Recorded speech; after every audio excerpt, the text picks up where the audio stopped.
എപ്പിസോഡിൻ്റെ തുടക്കത്തിൽ നമ്മൾ കാണുന്നത് മിസ്റ്റർ ലിയാണ്. ജയിലിലേക്ക് കയറിയ മിസ്റ്റർ ലിയോട് ആ ഒരു ജയിൽ റൂമിലുണ്ടായിരുന്ന ബാക്കിയുള്ള പ്രിസണേഴ്സ് വഴക്കുണ്ടാക്കാനായിട്ട് തുടങ്ങുകയാണ്.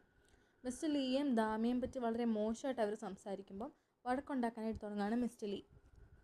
അവരവിടെ അടി ഉണ്ടാക്കുന്നുണ്ടെങ്കിലും കൂടുതൽ അടി വാങ്ങുന്നത് മിസ്റ്റർ ലി തന്നെയാണ്. പെട്ടെന്ന് അവിടെ ഉണ്ടായിരുന്ന വേറൊരു പ്രിസണർ അദ്ദേഹത്തെ വന്ന് രക്ഷിക്കുകയാണ്. അത് മറ്റാരും ആയിരുന്നില്ല, കങ്ങായിരുന്നു. അവിടെ അടിയുണ്ടാക്കിക്കൊണ്ടിരുന്ന ആ ഒരു ബാക്കി പ്രിസണേഴ്സിന് കങ്ങിനെ പേടിയാണെന്ന് തോന്നുന്നു. അതേസമയം മിസ്റ്റർ ബങ്ങിനെയാണ് കാണിക്കുന്നത്. മിസ്റ്റർ ബങ് യോങ്ജുവിനെ കണ്ടുപിടിച്ചതിന് ശേഷം അവനെ അവിടേക്ക് ടോർച്ചർ ചെയ്തുകൊണ്ടിരിക്കുകയാണ്. രാഹിയെ കാണാൻ എന്തിനാണ് പോയത്, എന്തിനാണ് അവളുടെ കയ്യിൽ നിന്ന് പൈസ വാങ്ങിയത്, അവളുമായിട്ടുള്ള ഡീൽ എന്താണ്, ഇതറിയാനായിട്ടായിരുന്നു മിസ്റ്റർ ബങ് ഇങ്ങനെ ചെയ്തുകൊണ്ടിരുന്നത്. ഇതേസമയം യോങ്ജു ആ ഒരു അടി കിട്ടിയ എഫക്റ്റിൽ ഉള്ളതെല്ലാം അങ്ങ് തുറന്നു പറയുകയാണ്. ഇങ്ങനെ അയാൾ കമൻ്റ് ഇട്ടതിനെ തുടർന്ന് രാഹി ദാമിയുടെ ബയോളജിക്കൽ മദറാണെന്ന് അറിഞ്ഞു. ആ പേരും പറഞ്ഞ് രാഹിയെ ബ്ലാക്ക്മെയിൽ ചെയ്ത് പൈസ വാങ്ങാൻ ശ്രമിച്ചു. പക്ഷേ പിന്നീട് അതിൽ കൂടുതൽ പണം ഓഫർ ചെയ്തിട്ട് ദാമിയുടെ ആ ഒരു ലൈഫ് സ്ട്രീം മുടക്കണമെന്നും ഇനി അവളെ കൊന്നിട്ടേ അത് മുടക്കാൻ സാധിക്കുമെങ്കിൽ അങ്ങനെ കൊല്ലാനും മടിക്കണ്ട എന്ന് പറഞ്ഞ് കൂടുതൽ പൈസ അവൾ ഓഫർ ചെയ്തിരുന്നു എന്നൊക്കെ മിസ്റ്റർ ബങ്ങിനോട് ഇപ്പോൾ യോങ്ജു വെളിപ്പെടുത്തുകയാണ്. പക്ഷേ ഇത് കേൾക്കുന്ന മിസ്റ്റർ ബങ് അങ്ങനെ മൊത്തത്തിലൊന്നും വിശ്വസിക്കുന്നില്ല. ഏതെങ്കിലും അമ്മ സ്വന്തം മകളെ കൊല്ലാനായിട്ട് പറയുമോ എന്നായിരുന്നു അദ്ദേഹം കരുതിയത്. ഇത് അദ്ദേഹം വിശ്വസിക്കുന്നില്ല എന്നറിഞ്ഞപ്പോൾ യോങ്ജു അവൻ്റെ ഫോണിലുണ്ടായിരുന്ന ആ ഒരു കോൾ റെക്കോർഡിംഗ് എടുത്ത് കേൾപ്പിക്കുകയാണ്. രാഹി ആ ഫോണിൽ കൂടെ പറഞ്ഞിരുന്ന കാര്യങ്ങളൊക്കെ കോൾ റെക്കോർഡിംഗ് സിസ്റ്റത്തിൽ അത് ഫോണിൽ തന്നെ റെക്കോർഡായി കിടന്നിരുന്നു. റെക്കോർഡിംഗ് കൂടെ കേട്ട് മിസ്റ്റർ ബാങ് വളരെയധികം ദേഷ്യത്തിലാവുകയാണ്. അവളെ സ്വന്തം മകളെപ്പറ്റി എങ്ങനെ അങ്ങനെ പറയാൻ തോന്നി, സ്വന്തം മകളെ കൊല്ലാനായിട്ട് അവൾക്ക് എങ്ങനെ തോന്നി എന്നൊക്കെയാണ് അദ്ദേഹം ഇപ്പോൾ കരുതുന്നത്. ദാമിയുടെ കാര്യത്തിൽ യോങ്ജു നിരപരാധിയാണെന്ന് അവൻ പറയുകയാണ്. അവളെ ഒരിക്കലും കൊല്ലാനായിട്ട് ഞാൻ ശ്രമിച്ചിട്ടില്ല, പക്ഷെ അവളെ പേടിപ്പിക്കാനായിട്ട് ഉള്ളൊരു ഉദ്ദേശം എനിക്കുണ്ടായിരുന്നു. രാഹി പൈസ തന്നതുകൊണ്ട് തന്നെ ആ ലൈഫ് സ്ട്രീം എങ്ങനെയെങ്കിലും മുടക്കണം എന്ന് എനിക്കുണ്ടായിരുന്നു. പക്ഷെ അവളെ കൊല്ലാനായിട്ടൊന്നും ശ്രമിക്കാൻ എനിക്ക് സാധിച്ചില്ല. അതിന് മുന്നേ തന്നെ അവൾ രക്ഷപ്പെട്ടു പോയി എന്ന് യോങ്ജു പറയാണ്.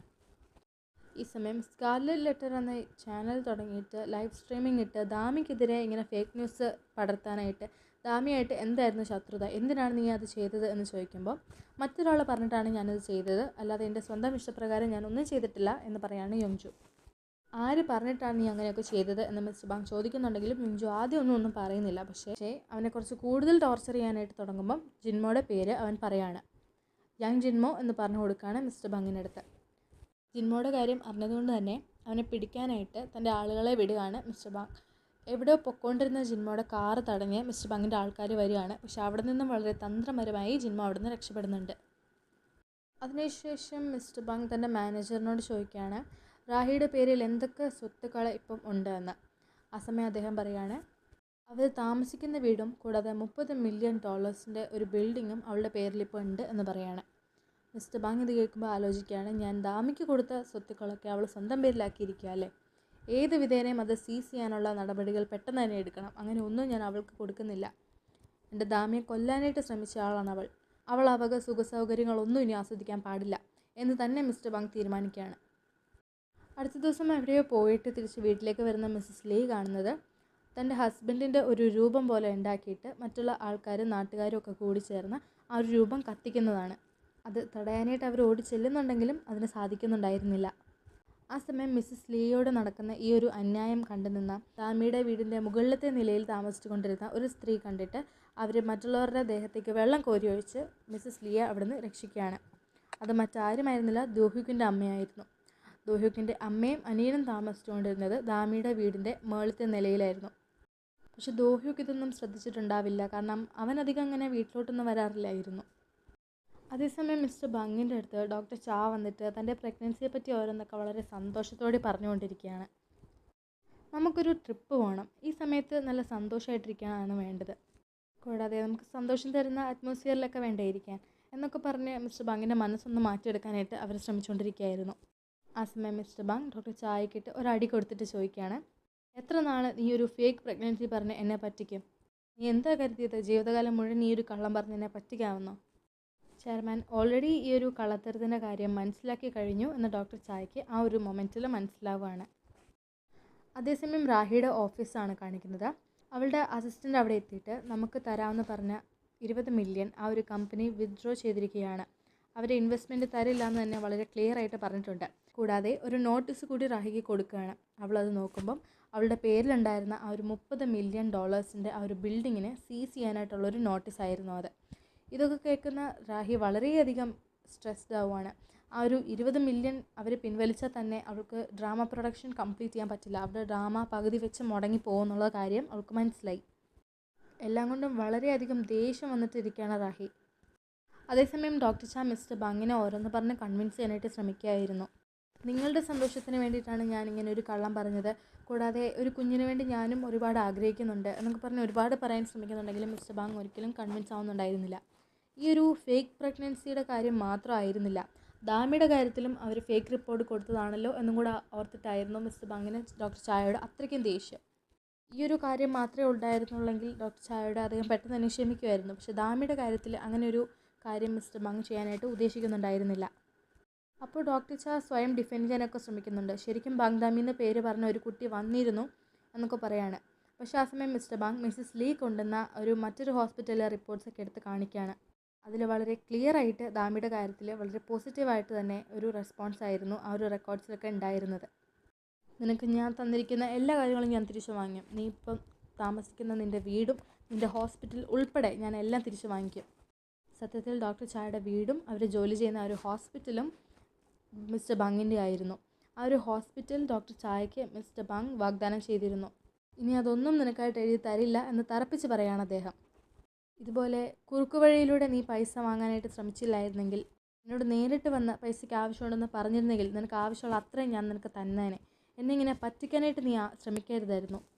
അദ്ദേഹത്തിൻ്റെ ബാക്കിയുള്ള സെക്യൂരിറ്റീസും ബോഡി ഗാർഡ്സും ഒക്കെ വന്നിട്ട് ഡോക്ടർ ചായ എടുത്ത് വെളിയിടുകയാണ്. അവരെ ആ വീട്ടിൽ നിന്ന് തന്നെ അദ്ദേഹം പുറത്താക്കുകയാണ്.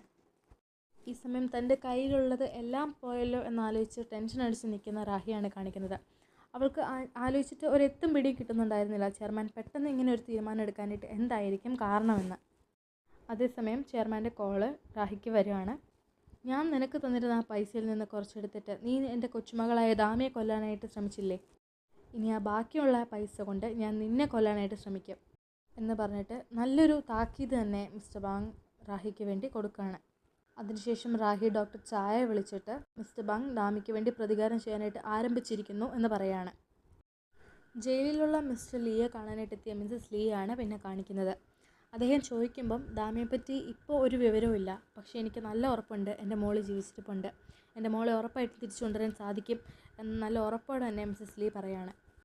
തൻ്റെ ബോഡിയിൽ ഏതോ ഒരു രീതിയിൽ ഡ്രഗ്സ് കലർന്നിരുന്നു, അതുകൊണ്ടാണ് അങ്ങനെ ഒരു റിപ്പോർട്ട് അവർക്ക് കിട്ടിയത് എന്ന് മിസ്റ്റർ ലീ പറയാണ്. പക്ഷെ അവർക്ക് ആലോചിച്ചിട്ട് ഒരെത്തും പിടിയും കിട്ടുന്നുണ്ടായിരുന്നില്ല എങ്ങനെയാണ് അദ്ദേഹത്തിൻ്റെ ബോഡിയിൽ ഡ്രഗ്സിൻ്റെ ആ ഒരു കണ്ടൻറ് ഉണ്ടായിരുന്നതെന്ന്. അതേ ഡ്രഗിൻ്റെ എഫക്റ്റ് കൊണ്ട് തന്നെയാണ് എന്താണ് നടന്നതെന്ന് അദ്ദേഹത്തിന് ഓർമ്മയില്ലാത്തതെന്നും അവർക്ക് മനസ്സിലാവുകയാണ്.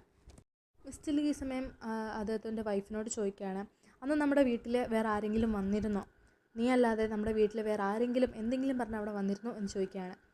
അവരന്നേരം ഡിറ്റക്റ്റീവ് നാം വന്ന കാര്യം വെളിപ്പെടുത്തുകയാണ്. ഡിറ്റക്റ്റീവ് നാമിൻ്റെ പേര് കേൾക്കുന്ന മിസ്റ്റർ ലീക്ക് അതേ നിമിഷം തന്നെ മനസ്സിലാവുകയാണ് ആ ഒരു പോലീസ് സ്റ്റേഷനിൽ വെച്ച് ആ ഒരു ഡ്രിങ്ക് ഓഫർ ചെയ്തത് ഇതേ ഡിറ്റക്റ്റീവ് നാം തന്നെയായിരുന്നു. അതായത് അയാൾ തന്നെയായിരുന്നു വീട്ടിൽ ഡ്രഗ്സ് കിട്ടിയതിൻ്റെയും മിസ്റ്റർ ലീയുടെ ബോഡിയിൽ ആ ഒരു ഡ്രഗ് കണ്ടൻറ്റ് വരാനായിട്ടും കാരണക്കാരൻ എന്ന് അന്ന് അവർ അവിടെ വെച്ച് മനസ്സിലാക്കുകയാണ്. അതിനുശേഷം മിസ്സസ് ലീ നേരെ സ്കൂളിലേക്ക് ചെന്നിട്ട് ദാമിയുടെ ക്ലാസ് ടീച്ചറായ മിസ്സ് ഗോയെ കാണുകയാണ്. ദാമി അവസാനമായിട്ട് ഈ സ്കൂളിൽ വന്ന സമയത്ത് ഏത് പെൺകുട്ടിയായിട്ടായിരുന്നു അവൾ അടി വെച്ചത്, അന്ന് ഈ ഒരു സ്കൂളിൽ എന്താണ് സംഭവിച്ചത്, ആ പെൺകുട്ടിയുമായിട്ട് ദാമിക്ക് എന്തായിരുന്നു ഇഷ്യൂ എന്നൊക്കെ മിസ് ഗോയോട് ഒരു റെസ്പോൺസിബിൾ ആയിട്ടുള്ള അമ്മയെ പോലെ മിസ്സസ് ലീ തിരക്കാണ്. പക്ഷേ അതേസമയം മിസ് ഗോ പറയുന്ന ഇതാണ്, ദാമി ഇനി ഈ സ്കൂളിലെ ഒരു സ്റ്റുഡൻ്റ് അല്ല, അതുകൊണ്ട് തന്നെ അന്ന് സ്കൂളിൽ എന്താണ് സംഭവിച്ചതെന്നോ ആ പെൺകുട്ടിയുടെ ഡീറ്റെയിൽസ് നിങ്ങൾക്ക് തരേണ്ട ഒരാവശ്യമോ എനിക്കില്ല. വളരെ ഹെൽപ്ലെസ് ആയിരുന്ന മിസ്സസ് ലീ നേരെ ക്ലാസ്സിനുള്ളിലേക്ക് കയറിയിട്ട് ആ ഒരു മറ്റുള്ള കുട്ടികളോട് ചോദിക്കുകയാണ് എന്താണ് അന്ന് ആ സ്കൂളിൽ സംഭവിച്ചത്, ആരുമായിട്ടായിരുന്നു ദാമി അടിവെച്ചത്. പക്ഷേ ഒരു കുട്ടി പോലും അതിനെതിരെ ഒന്നും പറയുന്നുണ്ടായിരുന്നില്ല. അതിന് കാരണം ഇതായിരുന്നു, ഇതിനു മുമ്പ് മിസ് ഗോ എല്ലാവരുടെ അടുത്തും പറഞ്ഞു വെച്ചിട്ടുണ്ടായിരുന്നു ദാമിയുടെയും മോനിയുടെയും ഇടയിൽ നടന്ന ആ ഒരു കാര്യങ്ങളോ ഒന്നും ആരുടെ അടുത്തും ആര് വന്ന് ചോദിച്ചാലും പുറത്ത് പറയരുത് എന്ന് പറഞ്ഞു വെച്ചിട്ടുണ്ടായിരുന്നു. അതുകൊണ്ട് തന്നെയാണ് മിസ്സസ് ലീ അത്രയ്ക്ക് കരഞ്ഞ് ചോദിക്കുന്നുണ്ടെങ്കിലും ആരും പറയാത്തത്. ഇതേസമയം ആ ഒരു 3 ബുള്ളി പെൺകുട്ടികളിൽ ഒരാളായ ജിയ എന്തോ ആലോചിക്കുന്നതായിട്ട് നമുക്ക് കാണാം. ആ ഒരു കുട്ടികളോ മിസ് ഗോയോ ഒന്നും വെളിപ്പെടുത്താത്തത് കൊണ്ട് തന്നെ വളരെ സങ്കടത്തോടു കൂടി മിസ്സസ് ലീ ആ സ്കൂളിൽ നിന്ന് ഇറങ്ങുകയാണ്. ആ സമയം ആരും കാണാതെ ജിയ അങ്ങോട്ടേക്ക് ഓടി വന്നിട്ട് എല്ലാം വെളിപ്പെടുത്തുകയാണ്. അതായത് അന്ന് രാത്രി ഒരു കുഞ്ഞിന് ജന്മം നൽകിയത് ഹൻമോനി ആയിരുന്നു, ദാമി അല്ല എന്നുള്ള കാര്യം എനിക്ക് നന്നായിട്ട് അറിയാം. അവളെ എനിക്ക് വിശ്വാസമാണ് എന്ന് ജിയ പറയാണ്.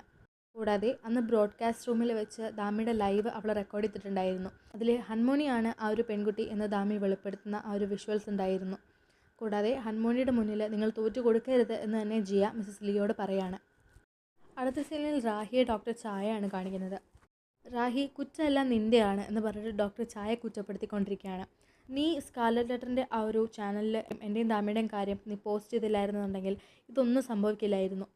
ഈ ഒരു സമയം റാഹിയുടെ ആ ഒരു ഡ്രാമ കമ്പനിയും കൂടാതെ ഡോക്ടർ ചായയുടെ ഡോക്ടേഴ്സ് ലൈസൻസും ഏത് സമയം വേണമെങ്കിലും ഇല്ലാതാകും എന്നൊരവസ്ഥയിലിരിക്കുകയായിരുന്നു അവരതിൻ്റെ ടെൻഷനിലായിരുന്നു. അതിനുശേഷം റാഹി എന്തോ ആലോചിക്കുകയാണ്. എന്നിട്ട് ഡോക്ടർ ചായയോട് ചോദിക്കുകയാണ്, അയാൾ പറഞ്ഞതുപോലെ ഇതുവരെ ഒന്നും ചെയ്തിട്ടില്ലല്ലോ, നമ്മളുടെ പേരിലുണ്ടായിരുന്ന എന്തെങ്കിലും എഴുതി വാങ്ങിയിട്ടൊന്നുമില്ലല്ലോ എന്ന് ചോദിക്കുകയാണ്. ഡോക്ടർ ചായ പറയാണ്, ഇല്ല, ഇതുവരെയായിട്ടും അങ്ങനെയൊന്നും സംഭവിച്ചിട്ടില്ല. എൻ്റെ വീടും ഹോസ്പിറ്റലും ഒക്കെ അങ്ങനെ തന്നെയുണ്ട്. കൂടാതെ കുഞ്ഞുണ്ടായതിനു ശേഷം അദ്ദേഹത്തിൻ്റെ എല്ലാ പ്രോപ്പർട്ടീസും എനിക്ക് തന്നിരിക്കാം എന്നാണ് പറഞ്ഞിരുന്നത് എന്നിപ്പോൾ ഡോക്ടർ ചായ വെളിപ്പെടുത്തുകയാണ്. ഈ സമയം തനിക്കെതിരെ ഒരു അറ്റാക്ക് ഉണ്ടായതുകൊണ്ട് തന്നെ ജിൻമോ വളരെ ടെൻഷനിലായിരുന്നു. അത് ഉറപ്പായിട്ടും ദാമിയുടെ ആൾക്കാരായിരിക്കും എന്നറിയാവുന്നത് കൊണ്ട് തന്നെ ദാമിയുടെ ഫാമിലി റിലേഷൻസിനെ പറ്റി ജിൻമോ അന്വേഷിക്കാൻ പറഞ്ഞിട്ടുണ്ടായിരുന്നു. ആ ഒരു അന്വേഷണത്തിൽ നിന്ന് കിട്ടിയ റിപ്പോർട്ട്സ് കാണുന്ന ജിൻമോ ഷോക്കാവുകയാണ്. ദാമിയുടെ ഗ്രാൻഡ് ഫാദറിൻ്റെ പേര് കണ്ടതുകൊണ്ടായിരുന്നു കൂടുതൽ ഷോക്ക്. മിസ്റ്റർ ബങ് ആയിരുന്നു ദാമിയുടെ ഗ്രാൻഡ് ഫാദർ എന്നറിഞ്ഞിരുന്നെങ്കിൽ ഇതിനൊന്നും ജിൻമോ മുതിരില്ലായിരുന്നു. കാരണം മിസ്റ്റർ ബങ് അത്രയ്ക്കും റിച്ചും പവർഫുള്ളുമായിരുന്നു എന്ന കാര്യം ജിൻമോയ്ക്ക് അറിയാമായിരുന്നു. ഇതുവരെ ചെയ്തതെല്ലാം വളരെ തെറ്റായിരുന്നു. ഒരിക്കലും ഉടക്കാൻ പാടില്ലാത്ത ഒരാളുമായിട്ടായിരുന്നു ഇപ്പോഴും ശത്രുത ഉണ്ടായിരിക്കുന്നത് എന്ന് ജിൻമോ മനസ്സിലാക്കുകയാണ്. കൂടാതെ ചെയർമാൻ ബങ്ങിനെതിരെ ഒറ്റയ്ക്ക് നിന്ന് പോരാടാൻ സാധിക്കില്ലെന്നും അവൻ മനസ്സിലാക്കുകയാണ്. അയാൾ നമ്മളെ ഇങ്ങോട്ട് അറ്റാക്ക് ചെയ്യുന്നതിന് മുമ്പ് തന്നെ നമ്മൾ അയാൾക്കിട്ടൊരു പണി കൊടുക്കണം എന്ന് അടുത്തിരുന്ന ആളോട് ജിൻമോ പറയാണ്.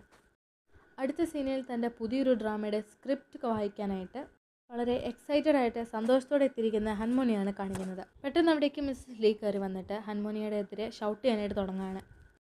നീ എന്താ വിചാരിച്ചത്? സത്യങ്ങൾ അങ്ങനെ എല്ലാ നാളും മൂടി വയ്ക്കാൻ സാധിക്കുമെന്നാണ് നീ കരുതുന്നത്? നിന്നെ സഹായിക്കുക എന്നുള്ളതല്ലാതെ എന്തെങ്കിലും ഒരു തെറ്റ് എൻ്റെ ദാമി ചെയ്തോ? നീ എന്തിനാ അവളോട് ഇങ്ങനെയൊക്കെ കാണിച്ചത്? അന്ന് ആ ഒരു കുഞ്ഞിന് ജന്മം നൽകിയത് നീയാണ് എന്നുള്ള കാര്യം നിനക്ക് എത്ര നാൾ മൂടി വെക്കാൻ സാധിക്കും എന്നൊക്കെ പറഞ്ഞ് മിസ്സസ് ലീ വല്ലാണ്ട് ചൂടാവാണ് മോനിയോട്. നിങ്ങളീ പറയുന്നതൊന്നും എനിക്ക് മനസ്സിലാവുന്നില്ല. കൂടാതെ ദാമിയായിട്ട് ഞാൻ സംസാരിച്ചിട്ട് പോലുമില്ല എന്ന് ഹൻമോണി പറഞ്ഞിട്ട് സ്വന്തം കൈ കഴുകാനായിട്ട് ശ്രമിക്കുകയാണ്. നീ കള്ളമൊന്നും പറയാനായിട്ട് ശ്രമിക്കണ്ട. ദാമി മിസ്സിങ് ആയ ദിവസം നീയും ദാമിയും തമ്മിൽ ഒരു ഫൈറ്റ് ഉണ്ടായ കാര്യം ഞാൻ അറിഞ്ഞു. എത്രയും പെട്ടെന്ന് തന്നെ സത്യം ഞാൻ പുറത്തു കൊണ്ടുവരും എന്ന് പറയാണ് മിസ്സസ് ലീ. അവിടെ കയറി വന്നിട്ട് ഇങ്ങനെയൊരു വഴക്കുണ്ടാക്കിയതുകൊണ്ട് തന്നെ മിസ്സസ് ലീയെ അവിടുന്ന് പുറത്താക്കുകയാണ്. കൂടാതെ ആ ഒരു ഡ്രാമയുടെ ഡയറക്ടർ മോനിയെ നോക്കിയിട്ട് ഈ ഒരു ഡ്രാമയ്ക്ക് നമ്മൾ പുതിയൊരു ആക്ട്രസിനെ കണ്ടുപിടിക്കേണ്ടിയിരിക്കുന്നു എന്ന് പറയാണ്. അവിടുന്ന് ഇറങ്ങിയ മിസ്സസ് ലീ നേരെ മിസ്റ്റർ ബങ്ങിനെ വിളിച്ചിട്ട് ഈ ഒരു കാര്യങ്ങളൊക്കെ പറയാണ്. ദാമിയായിട്ട് ഫൈറ്റ് ചെയ്ത ആ ഒരു പെൺകുട്ടി ഹൻമോണിയാണ്. ഈ ഒരു ഹൻമോണി ഒരു ആക്ട്രസ്സാണ്. അവളുടെ ഏജൻറ്റ് മറ്റാരുമല്ല, ഗംറാഹി തന്നെയാണ്. ഇവരൊക്കെ കൂടെയാണ് നമ്മുടെ ദാമിക്ക് ഈ ഒരു അവസ്ഥ വരാനായിട്ട് കാരണം എന്ന് മിസ്റ്റർ ബങ്ങിനോട് എല്ലാ സത്യങ്ങളും മിസ്സസ് ലീ പറയാണ്. ഇത് കേൾക്കുന്ന മിസ്റ്റർ ബങ് തൻ്റെ മാനേജറിനോട് എത്രയും പെട്ടെന്ന് തന്നെ ഒരു പ്രസ് കോൺഫറൻസ് ഏർപ്പാടാക്കാൻ പറയാണ്. സത്യങ്ങൾ എത്രയും പെട്ടെന്ന് ലോകം മുഴുവൻ അറിയണം എന്ന് അദ്ദേഹം തീരുമാനിക്കുകയാണ്. ദാമി അങ്ങനെ ആരുമില്ലാത്ത ഒരാളല്ലെന്നും ദാമിയുടെ എല്ലാ കാര്യങ്ങളും ഉത്തരവാദിത്തത്തോടെ ചെയ്യാനായിട്ട് അവളുടെ ഗ്രാൻഡ് പ ആയ ഞാനുണ്ടെന്നും ഈ ലോകം മൊത്തം അറിയണം. ഞാനാണ് അവളുടെ ഗ്രാൻഡ് പ എന്ന് എല്ലാവരും അറിയണം എന്ന് മിസ്റ്റർ ബങ് പറയാണ്. ആ ഒരു ഇൻസിഡൻറ്റിന് ശേഷം ഹൻമോനി നേരെ ജിൻമോനെ വിളിച്ചിട്ട് ഈ ഒരു കാര്യങ്ങളൊക്കെ പറയാണ്. ദാമിയുടെ അമ്മ മിസ്സസ് ലീ എല്ലാ കാര്യങ്ങളും അറിഞ്ഞു കഴിഞ്ഞു. എന്തെങ്കിലും എത്രയും പെട്ടെന്ന് ചെയ്യണമെന്ന് പറയണം. അപ്പോൾ ജിൻമോ ചോദിക്കുകയാണ്, നീ എന്തിനാണ് എന്നെ വിളിക്കുന്നത്? നിൻ്റെ ഏജൻ്റ് ഉണ്ടല്ലോ, നിൻ്റെ ഏജൻറ്റിനെ അങ്ങോട്ട് വിളിച്ചാൽ മതി. എന്നെ വിളിച്ചതിന് പരാതിപ്പെടേണ്ട ആവശ്യമൊന്നുമില്ല. ഈ കാര്യങ്ങളൊക്കെ പുറത്ത് വന്നാൽ നമ്മൾ രണ്ടുപേരും കുടുങ്ങും. നീ എത്രയും പെട്ടെന്ന് എങ്ങനെയെങ്കിലും കെയെ കോൺടാക്ട് ചെയ്യുക എന്ന് ഹൻമോണി പറയാണ്. ജിൻമോ പറയാണ്, എനിക്ക് സ്വയം കെയെ എൻ്റെ ആവശ്യത്തിന് വേണ്ടി കോൺടാക്ട് ചെയ്യാൻ പോലും സാധിക്കുന്നില്ല, പിന്നെയാണ് നിൻ്റെ ആവശ്യത്തിന് വേണ്ടിയിട്ട്. നമ്മൾ ആ ഒരു ദാമി എന്ന് പറയുന്ന പെൺകുട്ടിയായിട്ട് ഇടയാൻ പാടില്ലായിരുന്നു. അവളുടെ ഗ്രാൻഡ് ഫാദർ എന്ന് പറയുന്നത് വളരെ റിച്ച് ആയിട്ടുള്ള കൂടാതെ വളരെ പവർഫുള്ളായിട്ടുള്ള കണക്ഷൻസൊക്കെയുള്ള ഒരു ആളാണ്. അയാൾക്ക് എന്നെയും നിന്നെയും നമ്മളെ എല്ലാവരെയും നശിപ്പിക്കാനായിട്ട് സാധിക്കും. അതിന് മാത്രം പവർഫുള്ളാണ് അദ്ദേഹം. എന്ത് ചെയ്തിട്ടാണേലും ഏത് വിധേനയും മിസ്റ്റർ ബങ് നടത്താനിരിക്കുന്ന ആ ഒരു പ്രസ് കോൺഫറൻസ് നിർത്തണം. അയാൾ ഒരിക്കലും ആ ഒരു പ്രസ് കോൺഫറൻസ് നടത്താനിരിക്കുന്ന സ്ഥലത്തേക്ക് എത്തിച്ചേരരുത് എന്ന് തീരുമാനിക്കുകയാണ് ജിൻമോ.